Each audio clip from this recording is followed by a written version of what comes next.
कहे जो कोप विधाता गुरु रूठे नहीं। प्रेम से बोलिए स्वामी जी महाराज की जय। बड़ी सौभाग्य की बात है कि इतनी ठंडी में भी हम लोग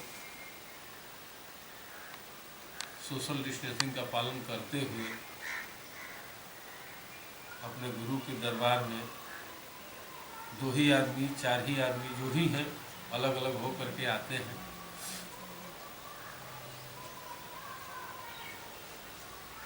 और ये हमारे गुरु जी की कृपा है कि हम लोगों से ये इतवार के दिन हो रहा है। कि परीक्षा की घड़ी चलती है इंसान के जीवन में। हम इंसान हैं, क्षणिक कष्ट होता है तो हम विचलित हो जाते हैं, ये दुनिया की रीत है। आप ही के बच्चों को कोई एक थप्पड़ अगर मार देता है तो उस समय हर माँ काली का रूप पकड़ लेती है। वो कहती है कि मेरे बच्चे को क्यों मारा। वो अपना मर्यादा खो देती है, वो नहीं समझती कि हम कौन हैं। अरे यहाँ तक कि जो पिता सारा जीवन कमा कर खिलाता है वह अगर अपने बेटे को अगर कहीं गुस्से में मार दिया 2-3 तबड़ाक तो माँ को क्रोध आ जाता है, लेकिन माँ मन ही मन घूट करके रह जाती है कि कोई बात नहीं है, मार दीजिए।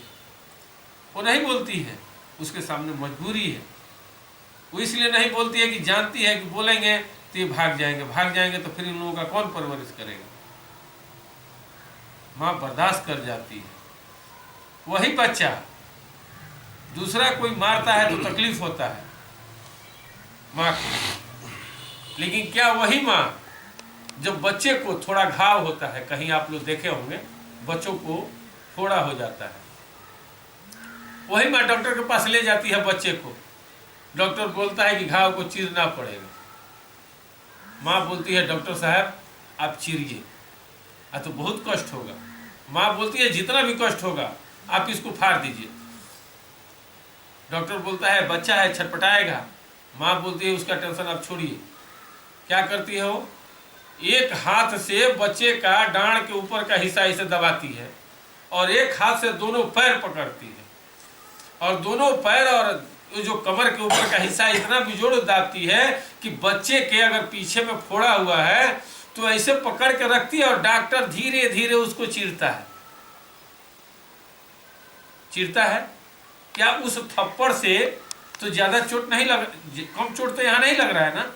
वो थप्पड़ से जो चोट लगा उसके अपेक्षा ये जो माँ उसको पकड़ करके और उसका घाव फरवा रही है, उस समय तो बच्चे को और दर्द हो रहा है। लेकिन उस समय वह बच्चा अपने जीवन काल में अपना सबसे बड़ा दुश्मन वो किसको समझ रहा है, माँ को समझ रहा है या अपने आप को समझ रहा है।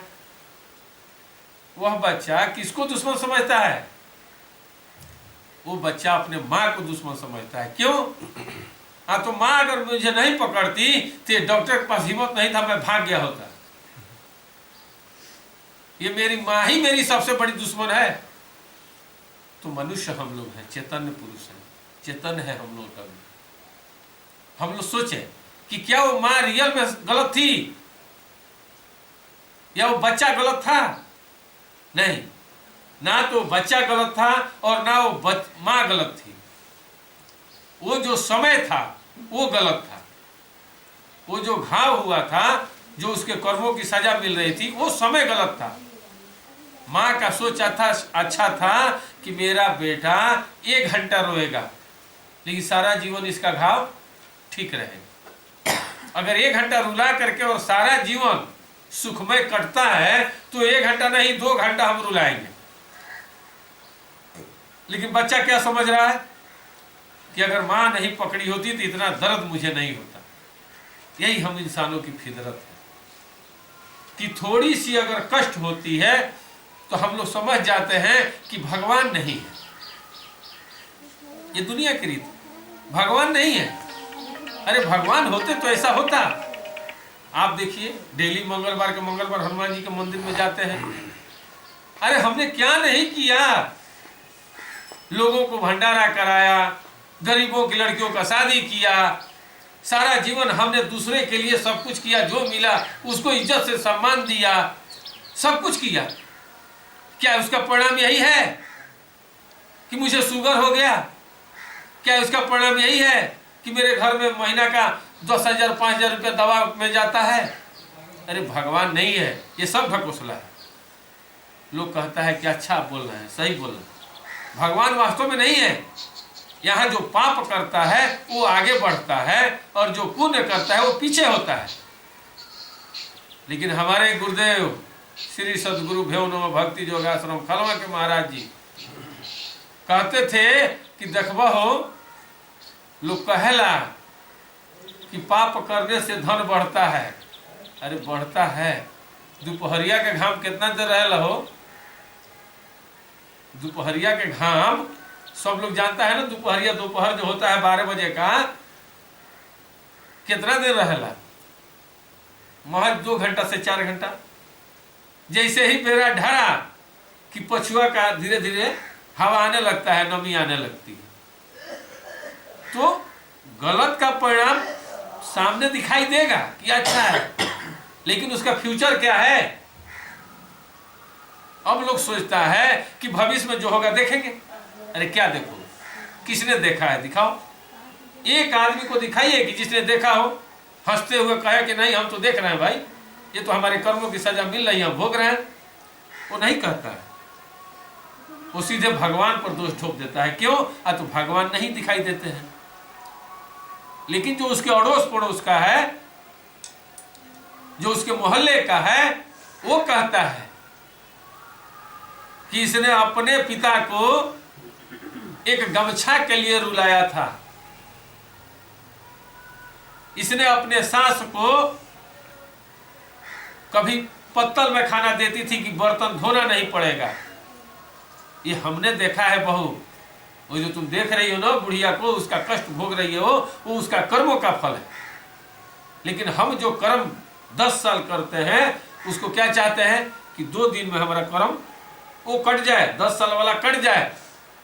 ऐसा नहीं होगा। सबसे बड़ा बीमारी आज के डेट में सबसे लंबा चलने वाला है तो ब्लड प्रेशर और शुगर। जिसको एक बार पकड़ लिया तो कम से कम साल 2 साल तो चलवे करेगा, और नहीं तो 2 4 10 साल तक चलेगा। चलता है ना। कितने लोग हैं कि जो कह रहे हैं भैया 10 साल से हमको बीपी है, दवाई चल रहा है। तो भैया ऐसा कोई दवाई नहीं बना कि अभी खाइए तुरंत ठीक हो जाए।